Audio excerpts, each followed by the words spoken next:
서울 수도권은 떨어져도 지방은 오른다 하는 지역들이 몇 군데가 있죠. 뭐 강원도도 있고. 그럼에도 불구하고 오르다가 이제 하락세로 바뀐 지역이 하나씩 나오고 있죠.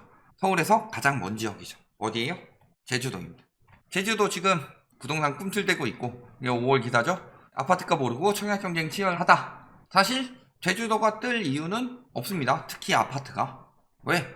제주도에서 뭐 물론 노영동이나 연동같이 번화가 같은 경우는 뭐 아파트가 어느 정도 효력을 볼지 모르겠지만 외부 지역에서는 사실상 아파트의 메리트가 적죠.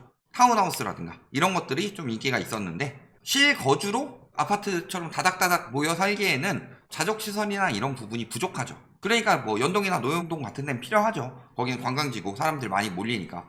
그런데 그 외쪽에서는 그렇게 가구수가 많이 몰릴 만한 이유가 없더라. 뭐 끼케야 영어 교육 도시. 그것도 학생들은 기숙사 생활을 하니까 부모가 딱히 직업이 없지 않는 이상은 거기 가서 같이 살기도 힘들죠. 결국에는 시대 차익 보고 투기 세력이 들어갔다. 이렇게 보시면 되죠. 그래서 다른 곳 다 떨어져도 제주도는 오른다. 이런 이야기들이 7월 초까지만 해도 나왔는데 상황이 바뀌었다는 거죠. 그래서 보면 어때요? 7월 셋째 주 매매 가격이 하락세로 바뀌었다. 그런데요, 7월 8일에 이런 이야기가 나왔죠. 그러니까 언론에서는 제대로 조사를 하지 않고 항상 기사를 쓴다. 왜냐면은 7월 셋째 주에 매매 가격이 하락했다는 것은 실질적으로는 현지의 반응은 6월 중순쯤부터 반응이 나오고 있었다. 왜냐? 매매 가격 지수는요, 신고한 매물에 대해서 책정을 하죠. 그런데 거래량이 줄고 급매가 나오면서 신고 기한이 최대 30일까지 있죠. 그러면은 30일 전부터 기미가 나오기 시작했다. 추세가 떨어지는 것만 보더라도 그렇게 나오고 있고 이미 4주 전쯤부터 슬금슬금 제대로 된 기미가 나오기 시작했을 것이다.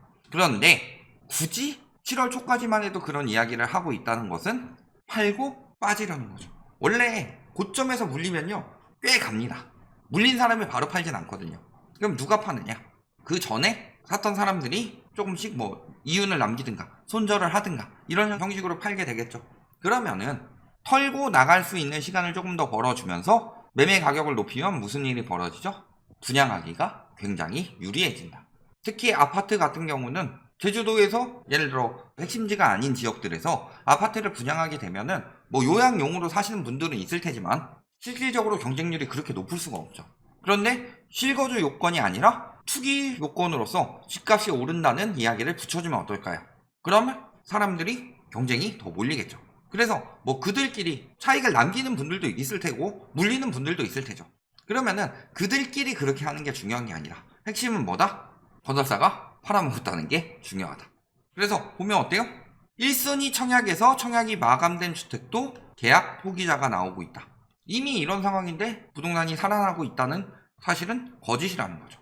그리고 매도자나 매수자나 지금 관망 중이다. 상승기에는요, 매도자들이 관망하고 매수자들이 몰립니다. 급한 건 매수자다. 그런데요, 여기서 이제 보합기로 가게 되면 매도자나 매수자나 관망하게 되는 거고, 그러다가 나중에 하락기로 가게 되면 어떻게 되는 거예요? 매수자는 관망으로 가는데 매도자가 급해지는 거죠. 공급은 한정되어 있죠. 그러니까 얼마나 수요가 몰리느냐. 예를 들어서 대표적인 상술이 있죠. 2월 14일은 발렌타인데이다. 3월 14일은 화이트데이다. 4월 14일이 블랙데이인가요? 뭐 11월 11일은 빼빼로데이다. 뭐 이런 것들 있죠. 이런 거 다 상술이죠. 왜? 2월 14일에 초콜릿 생산량이 갑자기 줄어드나요? 3월 14일에 사탕 생산량이 갑자기 줄어드나요? 아니죠. 다 수요가 유입되도록 만드는 상술이죠. 똑같은 거예요. 공급은 어느 정도 일정하게 되어 있고 핵심 공급은 분양이 아니라 뭐다? 기존 매물이다. 기존에 있는 아파트에 분양이 조금씩 들어가면서 덩치를 키워가는 거죠. 총 세대수에 대해서. 그런 상황에서 가격을 올리는 방법은 수요를 유입시키는 방법이다. 2월 14일에 초콜릿 선물해주면 남자가 좋아해요. 3월 14일에 사탕 선물해주면 여자가 좋아해요. 이런 식으로 이야기를 하면서 수요가 유입되도록 늘리는 것처럼 지금 제주도에 투자하면 돈 벌어서 좋아요 하면서 수요를 유입시키는 것일 뿐이다.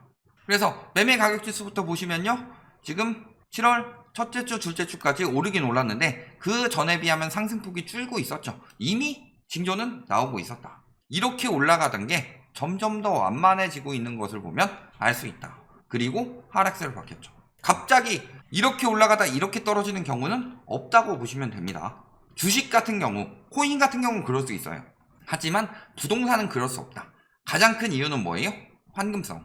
두 번째로는 지수 책정 방법이죠. 지수가 거래량에 따라 보이기 때문에 거래량이 줄면 점점 더 이게 폭이 줄어들고 이제 금매가 거래되면서 조금씩 하락으로 가다가 나중에는 손절량이 확 늘어나면서 금매가 마구 나오게 되면은 이 정도면 사도 되겠는데 하는 수요들이 유입되면서 가격이 떨어지는 거다.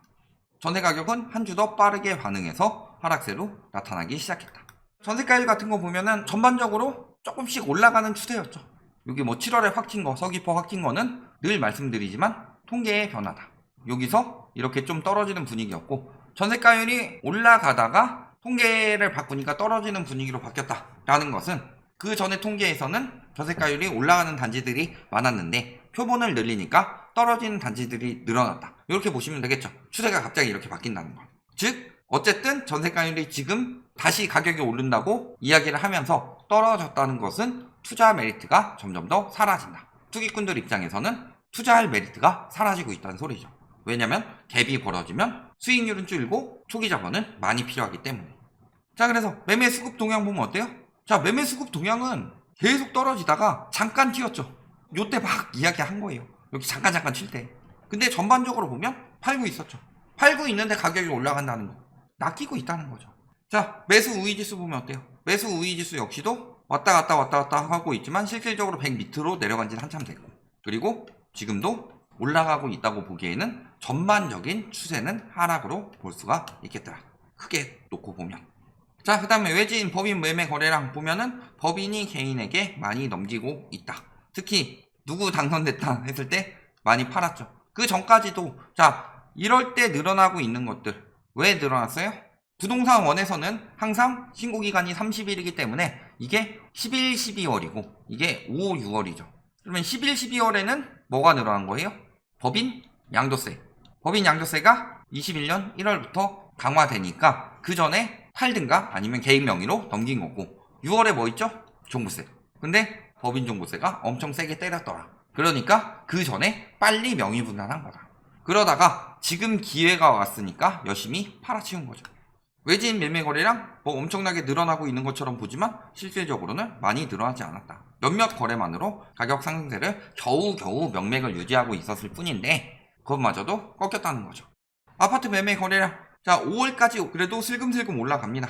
당선 효과 보겠죠. 특히 국토부 장관이 그분이신데 떨어지는 거 없나 하고 많이 보신 분들 있겠지만 6월 지금 이제 신고일 거의 끝나가는데 6월부터 꺾이고 있다. 그러니까 6월에 꺾인 것이 7월의 결과로 나오고 있는 것이다. 왜냐면 이건 국토교통부에서 거래량을 책정했기 때문에 신고일 기준이 아니라 계약일 기준이죠. 그러니까 6월에 거래량이 꺾였다는 게 보이는 거고 즉 6월에 거래량이 꺾이면서 가격도 꺾이고 있는 거다. 그리고 7월 지금 27일인데 67건 거래가 됐다는 것은 7월에는 더 꺾일 가능성이 매우 높다라는 거죠. 자, 그래서 보면요. 올라가는 단지들 있죠. 그래서 호가도 올리고 가격도 올리고 갭투기 막 들어가는 거죠. 여기는 오히려 호가가 조금 떨어졌죠. 이제 심리가 조금 죽어간다라는 느낌인 거죠.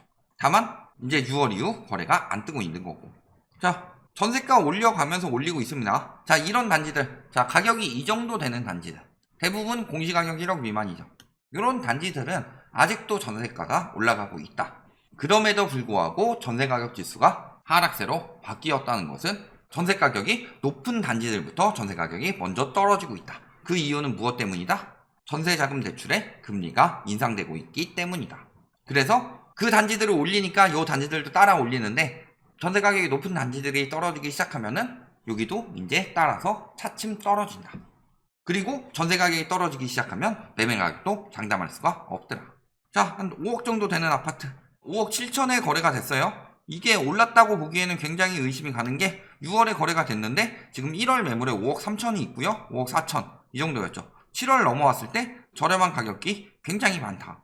물론 탑층이니까 조금 더 쳐준 부분이 있을 수 있더라도 탑층이 마냥 좋은 것도 아니고.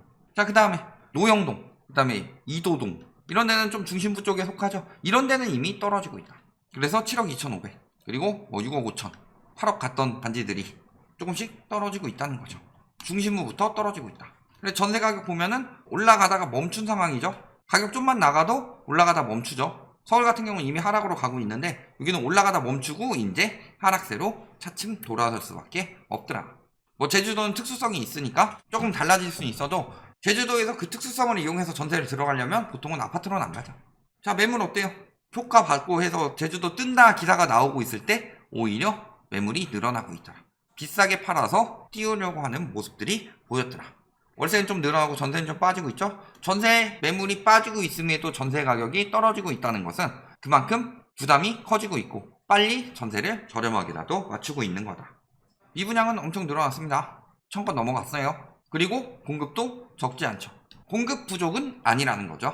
공급 부족은 아니고 전반적으로 매물도 늘고 공급도 늘어나는 등 팔려고 하는 움직임이 크다. 지금 미분양이 나오니까 자꾸 이야기를 해서 제주도 뜬다, 투자하세요 이야기해서 팔아먹을 수 있는, 특히 가격이 올라가게 되면 미분양이 상대적으로 저렴해 보이니까 미분양 처분할 수 있는 기회를 만들고 있는 거다.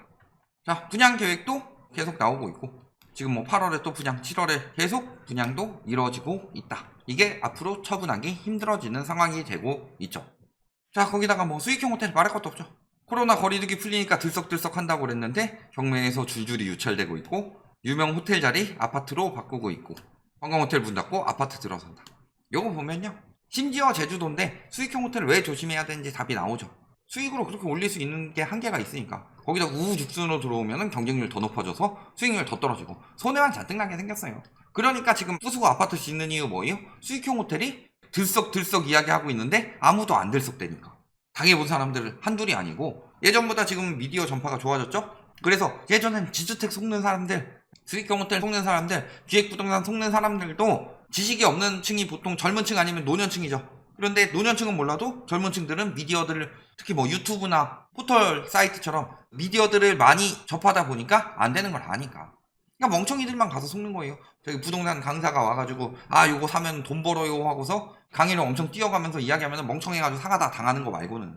그리고 뭐 자산 불평등 심각해지고 있다. 제주 빈부격차가 커지고 있죠. 아파트값 폭등에 자산 불평등만 커졌다. 실질적으로요, 팔아서 남기지 않으면 수익이 아니라는 거죠. 실질적으로는 뭐예요? 부익부 빈익빈이라고 하는데 아파트값만 올려놓고 실물경제는 침체되니까, 특히 코시국대 제주도 얼마나 갔겠어요. 관광지인데 실물경제는 침체되니까 근로소득은 줄는데 자산소득은 늘어나는 것처럼 보이죠.